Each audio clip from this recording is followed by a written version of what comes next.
The Israelites, after repeated cycles of disobedience, found themselves under the oppressive rule of the Philistines. For 40 years, they suffered under the domination of these enemies. It was during this time that an angel of the Lord appeared to a barren woman, the wife of Manoah, a Danite, and proclaimed that she would give birth to a son. This child was to be dedicated to God as a Nazirite from birth, which meant he was to avoid wine, never cut his hair, and abstain from touching anything unclean. The divine messenger instructed Manoah's wife to follow strict dietary rules and ensure that her son would live under the Nazirite vow. When the angel reappeared to Manoah and his wife, he refused to reveal his name, only saying, "It is beyond understanding." He then ascended to heaven in the flames of their sacrificial offering, confirming that this child was chosen by God. Samson was born in due time, and as he grew, the Spirit of the Lord began to stir within him. He was destined to be Israel's champion, a man of immense strength who would begin the deliverance of his people from Philistine oppression.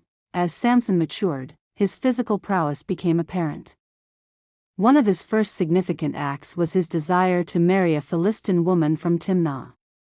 This decision troubled his parents, as intermarriage with non-Israelites was discouraged. However, this was part of God's larger plan to create conflict between Samson and the Philistines. On his way to Timnah, Samson encountered a young lion. Without any weapon, he tore the beast apart with his bare hands, a feat that foreshadowed his future exploits. Later, when he passed by the carcass, he found a swarm of bees inside it and collected honey, violating his Nazirite vow by touching something dead. At his wedding feast, Samson proposed a riddle to the Philistines on this encounter: out of the eater, something to eat; out of the strong, something. Samson later returned to claim his wife, only to find she had been given to another man.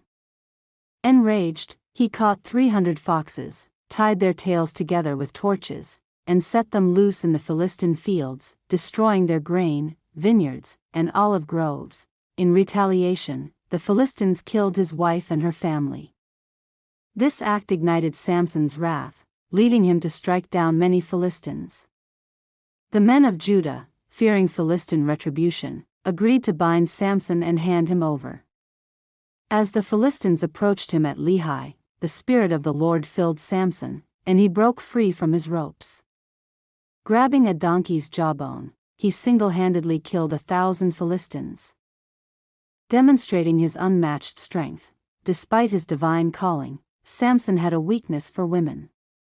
One night, he visited a prostitute in Gaza, and when the Philistines laid in wait to capture him, he demonstrated his might once more.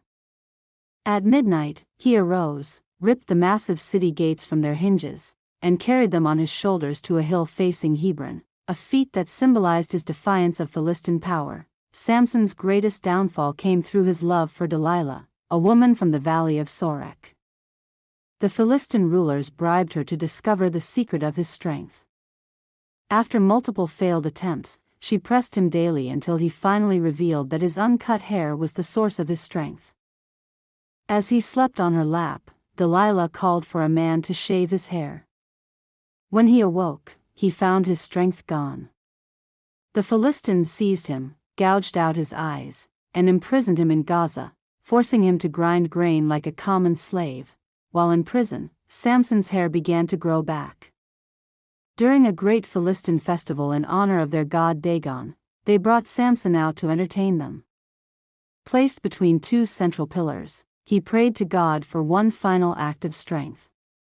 The Lord answered, and with a mighty push, Samson collapsed the temple, killing himself and thousands of Philistines. His sacrifice ensured a major blow to Philistine leadership and fulfilled his role as a deliverer of Israel. Samson's life was one of great victories and tragic failures.